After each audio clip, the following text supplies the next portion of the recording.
Yesterday we did exponential growth. Today we're going to do exponential decay.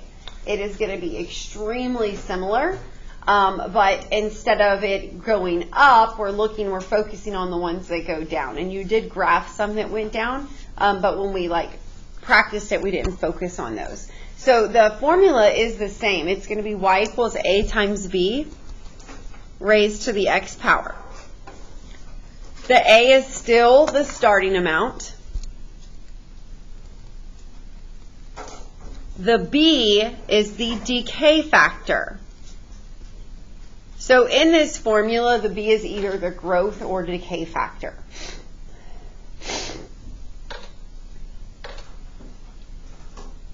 Now for growth, do y'all remember what we did yesterday for growth? We took the percent and added it to 1. For decay, you're going to take the percent, and instead of adding it to 1, you're going to subtract it from 1. So to get this number right here, you simply take your 1 and subtract your percent after you've changed it to a decimal. The biggest thing you need to understand is if this number right here is greater than 1, it's growth. If it's less than 1, it's what? It's decay. Okay, same thing as yesterday. In order to write a function, you can use your stat button. So you go to stat edit, you put your list in, and then you go to stat calc. What option are we going to use?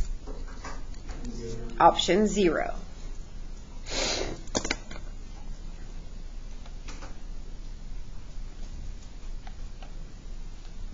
Now, on the next part, we are going to tell whether the table represents an exponential function. So the answer is going to be yes or no. If it's yes, we'll write the function rule, so we'll use stat. If it's no, we don't use stat.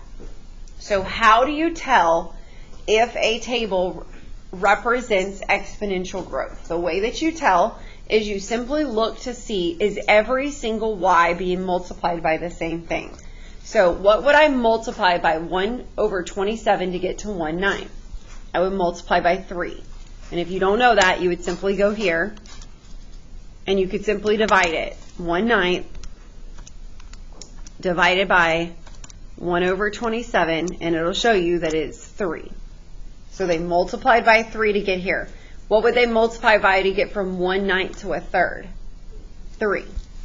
What would they multiply a third by to get to 1? 3. What would they multiply 1 by to get to 3? 3. So does this table show exponential growth or exponential decay? Yes. Yes, it does. Why? Because it's being multiplied by the same factor. Since it does, we can write an equation using our stat button. So we just go to stat, edit, and put in your table.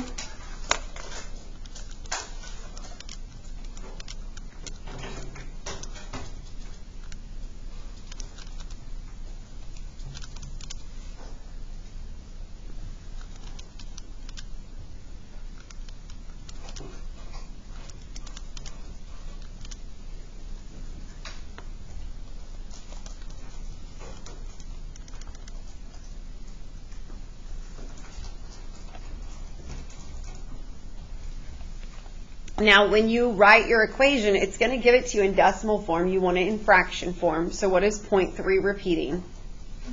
1/3. So my equation would be y equals 1/3 times 3 raised to the x power.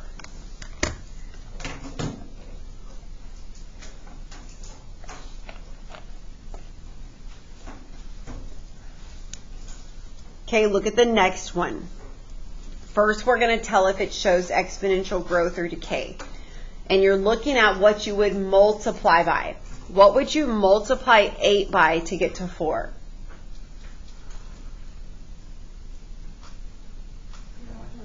A half, 0.5. You would multiply by a half. Okay, what would you multiply 4 by to get to 1? 1 over 4. So does this show exponential growth or decay? No, it doesn't. Why not? They're not multiplying by the same factor. So the answer is simply no. Now, before we move on, I forgot to draw y'all a little sketch of exponential decay. So make a little XY axis at the top. And then exponential decay will hug the x-axis, but it will go down. What is this line right here called? Does anybody remember? The asymptote. A-S-Y-M-P-T-O-T-E. The asymptote. It's the line it approaches but never touches.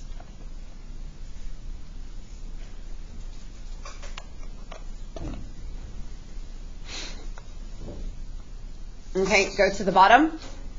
If they give you the function and ask you to fill out a table, where do you go? Y equals. So I'm going to go to y equals. I'm going to put in 1/2 raised to the x power, and then go to my table and fill my table out.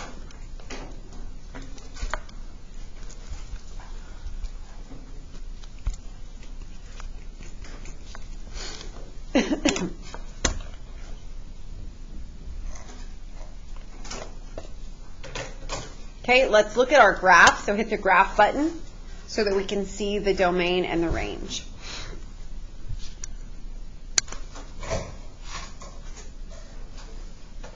Okay, what is the domain?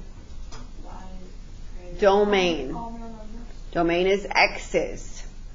All real numbers, because it keeps going to the left and to the right. The domain is all real numbers. All right, what is the range? Now we're talking about y's. Y is greater than 0. Okay, let's do one more. So go to y equals. We're going to change it to 1/5 raised to the x power.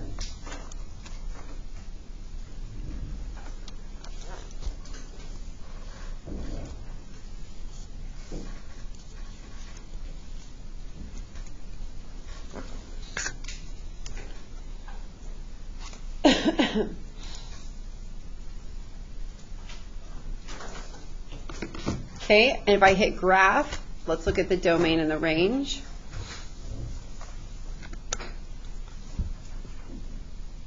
Okay, what is the domain, the x? All real numbers. And what is the range, the y's? Y is greater than 0. Good.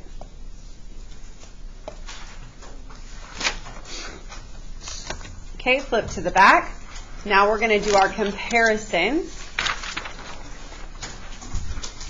Remember what we learned yesterday. This table is a table for 3 functions. They just put them all together, okay? So our first function is y equals 1/4 raised to the x power.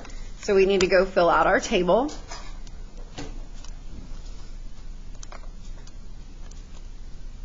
Okay, when y is -2, when x is -2, y is 16, and then 4, and then 1, and then 1/4, and then 1/16. And then I want you to go ahead and graph that.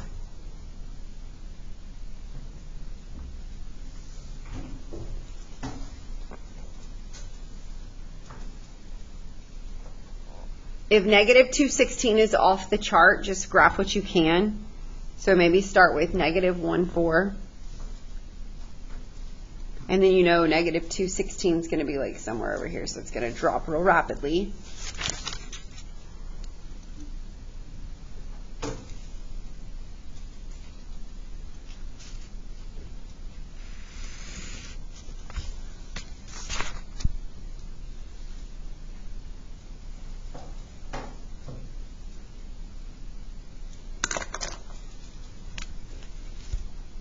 Okay, that's this one.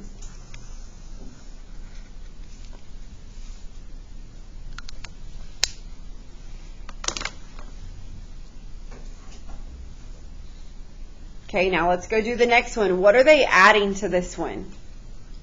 What are they multiplying the function by? 3. So we're looking at what happens when we take a function and multiply by a number greater than 1. Y'all learned this yesterday. What happens? It stretches it vertically. But let's go do it.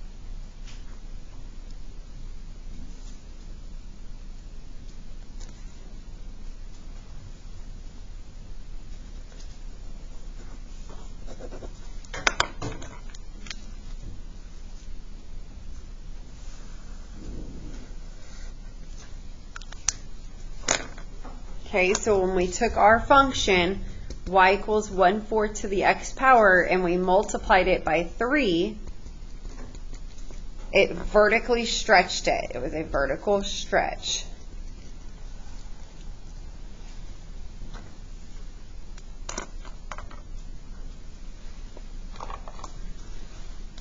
Now we're going to take that function and multiply it by -3.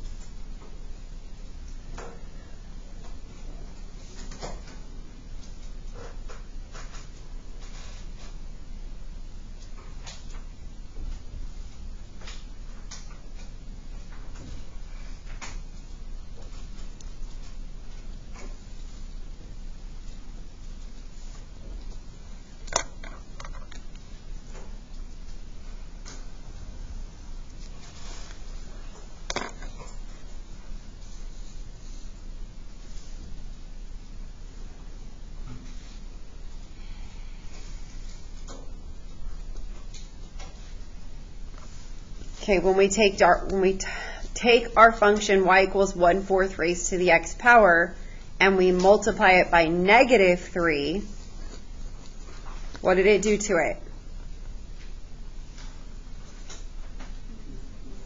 It did two things to it. What did it do? Vertical stretch and reflection.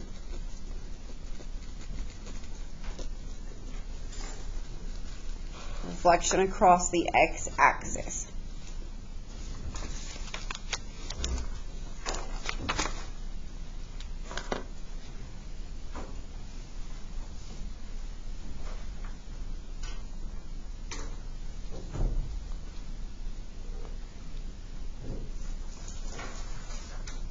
Okay, do y'all need to do another one?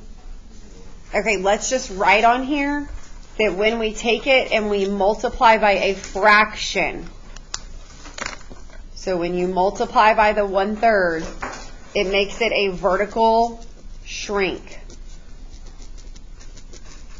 So what here, you're looking for the number between 0 and 1, the fraction. If you multiply by a fraction, it's going to make a vertical shrink. If you multiply by a negative fraction, it'll be a vertical shrink and a reflection. So the negative makes it the reflection.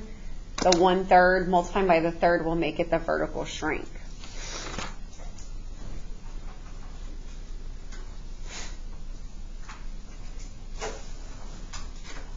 Okay, flip to the back, and we're going to do a word problem with exponential decay. Okay, so right here, I want you to write your model. Y equals A times B to the x power, where B is your 1 minus your percent if it's decay. If it's growth, it's 1 plus the percent. The x is your years if you're filling them in. Your A is your what? Starting amount.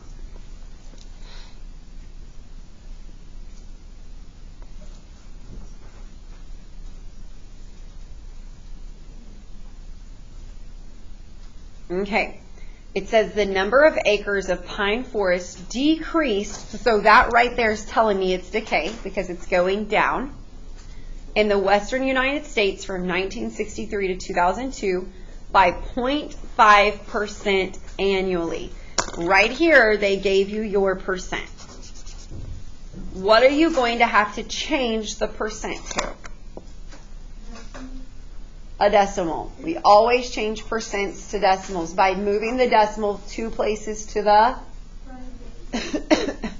to change a percent to a decimal to the left. So I'm going to take this decimal and move it 2 places to the left. So 1, 2.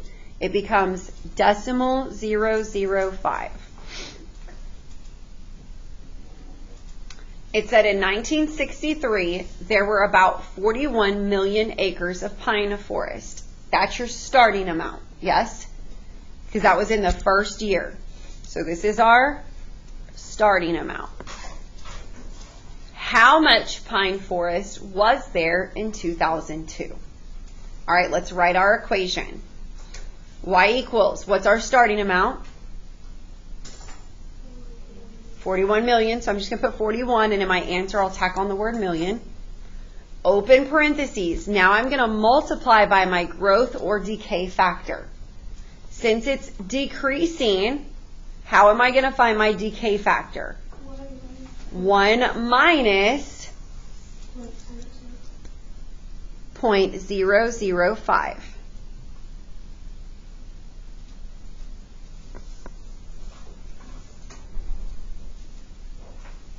Now, I need my exponent. So this would be my equation with an x right here, yes? But they told me how many years because it said, how much pine forest was there in 2002?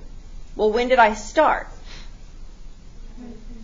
So I need to find how many years we're talking about between 1963 and 2002. So you can just take your calculator and subtract. 2002 minus 1963 is 39. So that's how many years? So I'm in 39 years. So that's what I'm going to plug in for my exponent. And then I just let the calculator do the work. So I go to my home screen and I type in 41, open parentheses, 1 minus 0.005 to the 39th power. And what am I at?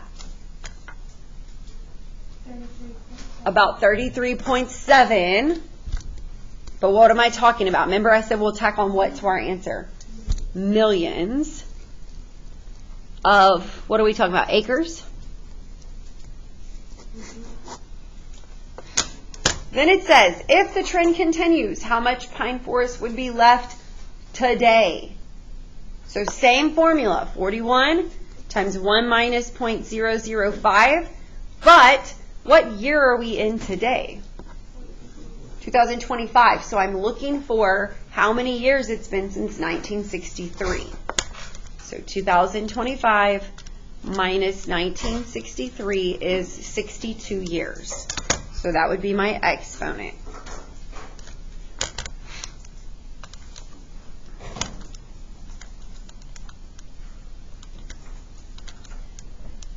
How many acres would be left today? About 30.05 million acres. So do y'all see why we use exponential functions? We are seeing a trend of pine forest decreasing. So we're trying to look at, if this trend continues, like eventually we're not going to have any pine forest trees, are we? Yes? Or y'all see what I'm saying? Okay, let me get you your assignment. All right, put your name on your paper. On 1 through 2, it's a little different from yesterday. Let's pay attention. It says, tell whether the table represents an exponential function. If it does, write a rule. So you're first going to have to see, are they multiplying by the same factor? Then if they are, use stat to write an equation. If they aren't, then you simply write no. Are we good? Okay, on 3 through 11, graph the function, identify the domain and the range. So 3 questions on that part. Flip to the back. On 12 through 14, y'all need to listen because some of y'all didn't listen last night. Graph the function, and I want you to graph this one. So you're going to graph this one and the one they give you. So how many graphs should you have on one? 2 of them. Then compare them. So remember, if they're multiplying by a number greater than 1, it's a vertical stretch. If they're multiplying by a number between 0 and 1, it's a vertical shrink. And then if there's a negative, it's what? A reflection. Okay, on 15 through 17, it says tell whether the graph is exponential growth or decay. And then write a rule. Tell whether the graph represents exponential growth or decay. From left to right, if it's moving upward, it's growth. From left to right, if it's moving downward, it's what? Decay. Okay, and then write a rule. To write a rule, you can simply use stat. They gave you some coordinates. You can use stat, and it will give you the rule. And then you're going to do number 18. And let me explain number 18 to you. You don't have to do 19 or 20.